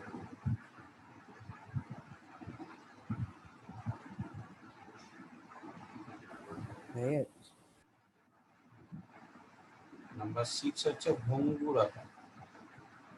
তো ভঙ্গুরতা মানে কি, দেখ বাইরে থেকে বল প্রযুক্ত করলে সেটা যদি ভেঙে যায় তাকে ভঙ্গুরতা বলছে। তাহলে দেখ আজকে বাইরে থেকে যদি আমি আঘাত করি বা বল প্রযুক্ত করি, তাহলে কি হবে বল, কেলাসের সমধর্মী আধানগুলো কাছাকাছি চলে আসবে। সমধর্মী আধান মানে দেখ, এই যে ধর কেলাস ছিল, যে আমার দেখছিলাম আমরা NaCl তে কেলাস দেখতে পাচ্ছিলাম, তাহলে সোডিয়াম এখানে আছে আবার এখানে আছে, তাহলে বাইরে থেকে চাপ প্রয়োগ করলে সোডিয়াম গুলো কাছাকাছি চলে আসবে।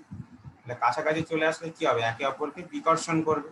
তাহলে বিকর্ষণ করলে কি হবে বল, আবার দূরে চলার চেষ্টা করবে, ফলে তার ক্রিস্টালিক স্ট্রাকচারটা পুরোপুরি যেন নষ্ট হয়ে যাবে বা ভেঙে যাবে। তাই আয়নীয় যৌগগুলো কি সহজেই ভঙ্গুর। দেখ বাইরে থেকে বল প্রযুক্ত করলে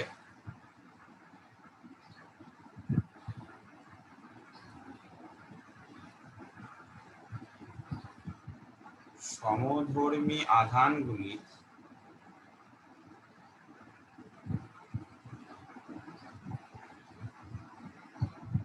কাছাকাছি চলে আসায়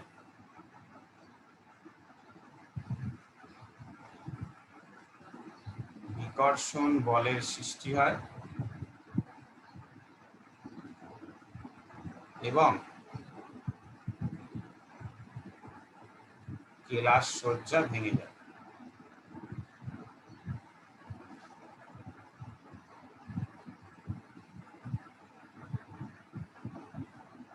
আয়নীয় যৌগগুলি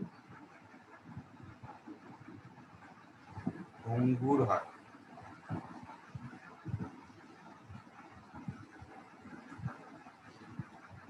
ফার্স্ট লাইনটা আন্ডারলাইন করব। 7 হচ্ছে দ্রাব্যতা। তো দ্রাব্যতা কি বলছে? জলীয় দ্রাবকে বা পোলার দ্রাবকে সহজেই দ্রবীভূত হয়। পোলার বা ধ্রুবীয় বলা হয়, এটা পড়েছিস তোরা আগে। দ্রাবকে পোলার দ্রাবকের একটা উদাহরণ হচ্ছে জল, সহজেই দ্রবীভূত হয়।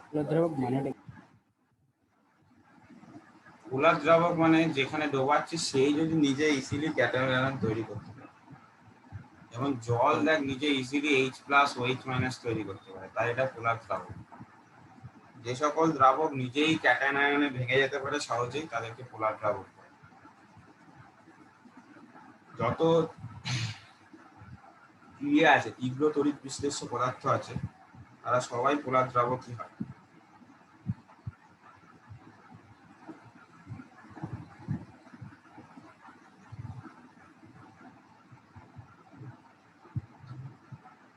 ঠিক আছে স্যার কি হয়েছে? পোলার দ্রাবক মানে কি? এখনই তো বললাম যে দ্রাবকগুলি সহজেই ক্যাটায়ন বা অ্যানায়নে নিজে ভেঙে যেতে পারে, যেমন H2 কে ভাঙলে তুই H+ আর OH- পাবি। তাহলে এরা যেহেতু সহজেই ভেঙে যেতে পারছে, মানে ক্যাটায়ন আয়নে নিজেরা ভেঙে যাচ্ছে অপরকে ভাঙার আগেই, তাই এরা যে পোলার দ্রাবক বা ধ্রুবীয় দ্রাবক।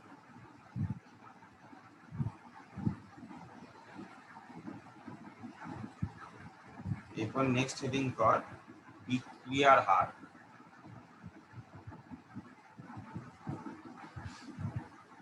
দেখ জলীয় দ্রবণে কি হচ্ছে বল, এই আয়নীয় যৌগগুলি আয়ন রূপে উপস্থিত থাকে।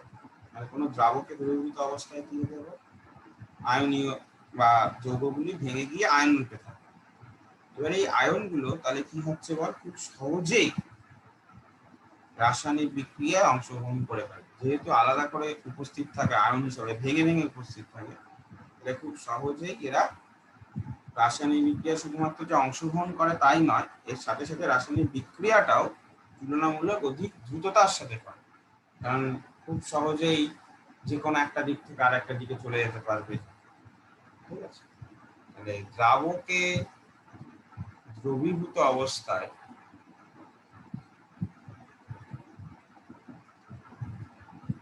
আয়নীয় যৌগ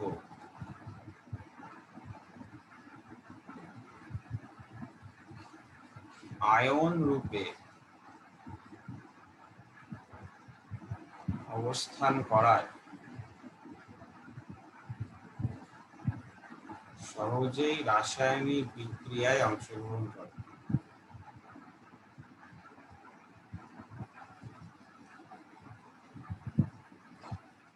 এবং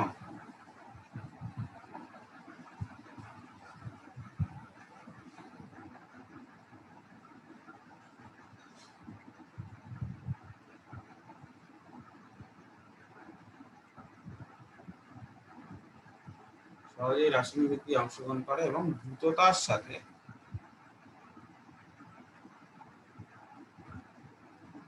বিক্রিয়া সম্পন্ন করে।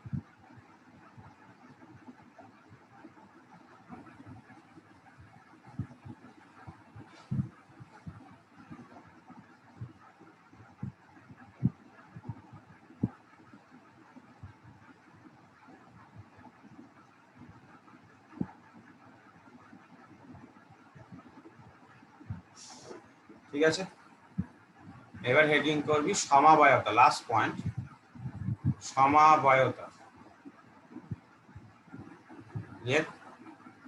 আয়নীয় যৌগ কোনো সমাবয়বতা দেখায় না, আয়নীয় যৌগ কোনো সমাবয়বতা দেখায় না।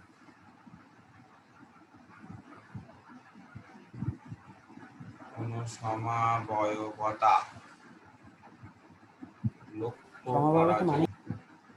সমাবয়তা আমরা বিয়েতে পড়বো, সমযোগ্য পড়বো, মানে একই রকম জিনিসকে, একটা জিনিসকে অনেকভাবে সাজানো যায়। ক্রিস্টালিক, ক্রিস্টালিক না মানে ধর দুটো জিনিস যাতে সংকেত সেম, ঠিক আছে, কিন্তু তাদেরকে আলাদা আলাদা ভাবে মানে কোনো একটা পরমাণু অন্য জায়গায় রাখলে সেটা অন্য একটা যৌগকে বোঝায়। এরকম সমবায়িত মানে হচ্ছে তাদের ক্রিস্টালটা সংকেত সেম, সেম মানে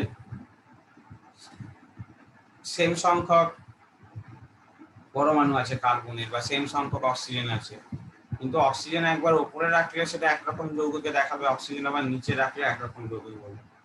মানে তোরা দেখবি পরে এগুলো দেখা আস্তে আস্তে করতে হবে হায়ার ক্লাসে, যখন COOH লেখা থাকে সেটা একটা অ্যাসিডকে বোঝায়, ঠিক আছে, আবার CHO লেখা থাকে তাকে আবার অ্যালডিহাইড বোঝায়, এগুলোর নাম, ঠিক আছে। তো এরকম এক এক রকম ভাবে সাজালে, আমি সমবায়বতা পড়িসনি, কার্বনের সমবায়বতা? হ্যাঁ হ্যাঁ সমবায়বতা 9-এ ছিল তো, না না সমবায়বতা মানে 10-এই আছে, 9-এ না 8-এ অল্প হয়তো কার্বনের সমবায়বতা পড়েছিল, ডায়মন্ড, গ্রাফাইট, মনে পড়ছে? ও হ্যাঁ হ্যাঁ হ্যাঁ হ্যাঁ হ্যাঁ। বাক্সটির কি ফুলারিন, ফুলারিন, বাকমিনস্টার ফুলারিন, এইগুলো। তো এবার হেডিং কর আমাদের লাস্ট কিন্তু ভুলে টপিক গেছি। আছে। ভুলতে হবে না, নিজের নাম ভুলে গেলেও চলবে, পড়াশোনা ভুললে হবে। না না, নাম ভুলে গেলে কেমন করে চলবে? NaCl এর ত্রিমাত্রিক গঠন, এটা আমাদের আজকে লাস্ট টপিক। এটা পড়ালে আমাদের তড়িৎযোজিতা শেষ হয়ে যাবে, নেক্সট দিন সমযোজী পড়িয়ে দেবো, চ্যাপ্টার শেষ। NaCl এর ক্ষেত্রে যদি আমি ক্রিস্টালিক স্ট্রাকচারটা একটু আঁকার চেষ্টা করি, মানে আঁকাটা বিশাল কঠিন। তোদের বই আছে কারোর কাছে? দাঁড়া একটা মিনিট। সবার কাছেই আছে।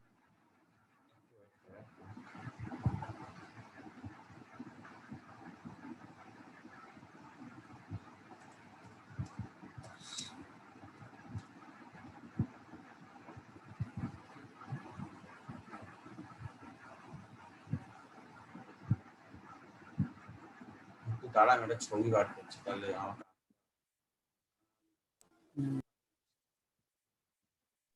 বার করেছি ছবি। বইতে ছবিটা পাবি, এখানেও দেখাচ্ছি তোদের,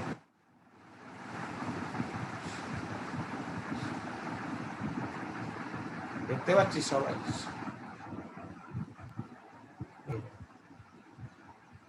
ভালো করে দেখ যে এরকম, মানে এইটুকুনি সীমাবদ্ধ, এরকম না আরো আছে, মানে এর পাশাপাশি যত তুই কিউব ভাবতে পারবি তত আছে। যে ব্লু কালার গুলো কি বোঝাচ্ছে? ক্লোরিন আয়নকে বোঝাচ্ছে। আর রেড কালার গুলো কি বোঝাচ্ছে বল? সোডিয়াম আয়নকে বোঝাচ্ছে। তাহলে দেখ প্রত্যেকটা সোডিয়াম আয়নকে ঘিরে একটা করে কিউবিক্যাল স্ট্রাকচার আছে। তাহলে প্রত্যেকটা সোডিয়াম আয়নকে ঘিরে কি করছে বল? 6টা করে ক্লোরিন আয়ন আছে। প্রত্যেকটা সোডিয়াম আয়নকে ঘিরে দেখ 6টা করে, তুই যদি লক্ষ্য করিস, ক্লোরিন আয়ন আছে, ঠিক আছে। তাহলে মানে এরকম যেটা আমি এঁকেছিলাম ইনিশিয়ালি একেবারে, ছবিটা না বড়ই জটিল। সব থেকে সহজ, এর থেকে সহজ মনে হয়। দেখ আমি একটা আঁকছি, মানে এখানে দেখ অনেকগুলো কিউব আছে, তো এই অনেকগুলো কিউবের পরিবর্তে আমি একটা আঁকছি, তাহলে হয়তো যারা বুঝতে পারছিস না তাদের হয়তো একটু বুঝতে সুবিধা হবে। দেখ এই যে প্রত্যেকটা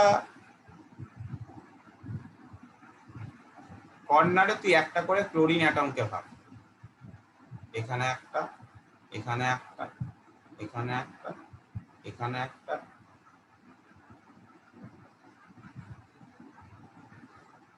আর পুরো মাঝখানে একদম মিডিলে, মানে মানে পুরো বক্স, এটাকে যদি একটা বক্স ভাবি, সেই বক্সের মাঝখানে Na প্লাস ভাব। এবার সিমিলারলি ওপরে অনেকগুলো ক্রিস্টাল ভাব, নিচে আবার অনেকগুলো ক্রিস্টাল ভাব, বুঝতে পেরেছিস তো? মানে ক্রিস্টাল এই মানে ছবিটাই তো এরকম বোঝা আরো যাচ্ছে, কিন্তু ওই যে ছবিটা দেখাচ্ছিল ওখানে সোডিয়ামটা একটা কর্নারে সোডিয়াম থাকছে। থাকবে তো ওরকম ভাবে, অনেকগুলো কর্নারে তো পাবি। মানে এটা তো এই একটা বক্সের পেছনে তো আরেকটা বক্স আছে, ভালো করে দেখ। এবার এই যে কর্নারে তো সোডিয়ামটা আসছে, তোর হয়তো এটা নিয়ে অসুবিধা হচ্ছে, এই যে এটা কি করে আসছে এইগুলো, এর পাশে তো আরো আছে, এখানে এইটুকুনি আঁকা এঁকেছে তাই, বুঝতে পারছিস?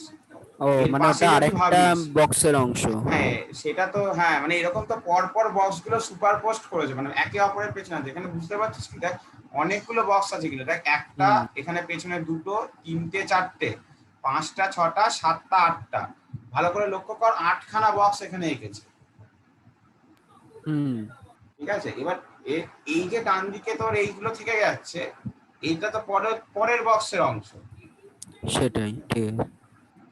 তো তুই আঁকতে দিলে একটাই আঁকবি বক্স এরকম ভাবে, দরকার নেই অত জটিল এরম আঁকা। ব্যাপারে সোজা। লেখ, কেলাসের মধ্যে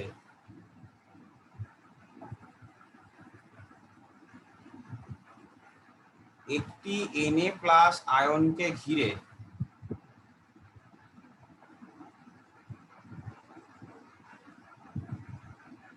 ছটি ক্লোরিন মাইনাস আয়ন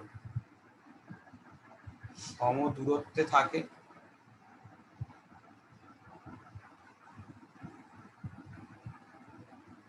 আবার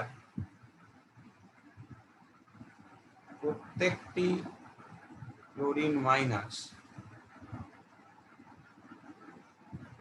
সম দূরত্বে অবস্থিত ছটি Na প্লাস দ্বারা পরিবেষ্টিত থাকে।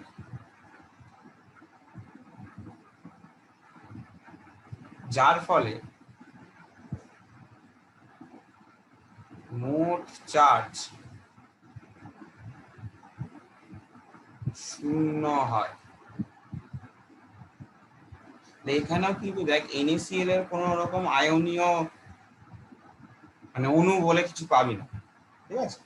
কেলাসই পাওয়া যায়, ওরকম কোনো কিন্তু অণুর অস্তিত্ব তুই আলাদা করে পাবি না, ঠিক আছে? ব্যাস, তাহলে আয়নীয় যৌগটা আমার শেষ হয়ে গেল। বৃহস্পতিবার ক্লাস হবে, থার্সডে বলছি ওই ছবিটা আরেকবার প্রেজেন্ট কর। 12:30 থেকে ক্লাস হবে, ঠিক আছে? হ্যাঁ করছি, 12:30 বৃহস্পতিবার থেকে। স্যার অনলাইন হবে? সব দিনই এখন অনলাইনই ক্লাস হবে, অফলাইন ক্লাস হবে না এখন আর। ওই করোনা যে ছবিটা আঁকতে হবে এই এটার পাশে। বড় ছবিটা আঁকিস ওই ইয়ে দেখে পরে, বই দেখে, বইতে তো আছে। এই যে বলছি ধর এই ওপরের একদম ফার্স্টের ওপরের লাইনে দুটো নীল রয়েছে, তার মাঝখানে একটা লাল, সেটা কোন বক্সের হচ্ছে? এ তুই তুই ওরকম ছেলে, তুই মাঝখানের একটা বক্স ধরে নে, এইটা ধর, ঠিক আছে? তুই যে কোনো হ্যাঁ একটা মাঝখানের বক্সকে ধর, নাহলে বুঝতে পারবি না, তোর মনে হবে যে এটা চারিদিকে আছে। এগুলো তো অনেকগুলো অ্যাটমের সুপার পজিট, মানে অনেকগুলো বক্সকে একসাথে পর পর রেখেছে, তো তুই এইটা ধর। Best, আমি আঁকছি তোকে, তাহলে তুই বুঝতে পারবি। এটা লেখা হয়ে গেছে তো, মুছছি তো। হ্যাঁ। তো অফলাইন আবার কবে থেকে হবে? কি মরার করোনা ইচ্ছে কমে হয়েছে? আপাতত তো 2 মাস তো হবেই না, আর করোনা তো যে বাড়ছে, স্কুলও বন্ধ হয়ে যাবে, ঠিক আছে? হুম পরীক্ষা হয়তো বন্ধ হয়ে যাবে, পরীক্ষাটা হবে? টেস্ট বন্ধ হয়ে মনে খোলা রাখবে। না না, পুরো বন্ধ হয়ে যাবে। না না, প্রি টেস্ট অবধি খোলা রাখবে, মানে মে তাহলে মাসের এই সেকেন্ড উইক। মাসেই হবে লাস্ট, এপ্রিলে ম্যাক্সিমাম এপ্রিল হয়তো লাস্ট হবে, তারপর বন্ধ করবে। ও তাহলে মান্থলি। কারণ তো ওই এইচএস আর মাধ্যমিকের জন্য স্যানিটাইজেশন করবে, অনেক কিছু নিয়ম আছে, ওইসব করবে। করোনা এইচএস তো যে আমাদের স্কুলে হবে না, আমাদের তো শুধু মাধ্যমিক হবে। এবছর হতে পারে হয়তো, কারণ তোর ওই করোনা কমানোর মানে যখন না বাড়ে হোম তার স্কুল জন্য করছে। অনেক স্কুলে সিট দিচ্ছে, ও নাম্বার সিট বাড়িয়ে দিচ্ছে। ও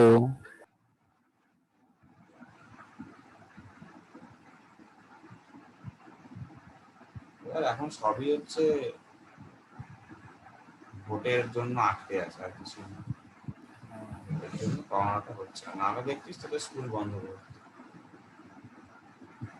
দেখ এবার বোঝা যাচ্ছে কি ব্যাপারটা, মানে এরকম শুধু আমি দেখ পাশাপাশি এঁকেছি, কারণ আমি পেছনে আঁকলে তোরা বুঝতে পারবি না, আমি পাশাপাশি ছবিগুলো এঁকেছি। এরকম পেছনেও বক্স আছে, বুঝতে পারছিস তো? এর মানে এই তিনটে বক্সের পেছনেও বক্স আছে, তিনটে বক্সের আগেও আছে, তিনটে বক্সের ওপরেও আছে, তিনটে বক্সের আবার নিচেও আছে। এইখানে সোডিয়ামটা আছে, আবার এইখানে সোডিয়ামটা আছে, আবার এইখানে সোডিয়ামটা আছে। মানে তুই যদি একটা সোডিয়ামকে লক্ষ্য করিস তার চারপাশে 6টা, আবার যদি একটা ক্লোরিনকে লক্ষ্য করিস, ক্লোরিনকে ঘিরে আবার একটা সোডিয়ামের বক্স আছে, এরকম ভাবে। বোঝানো গেল? হ্যাঁ, এরকম ভাবে। আচ্ছা এইদিকে এইদিকে এইদিকে ওটা তো বুঝতে পারছিলাম।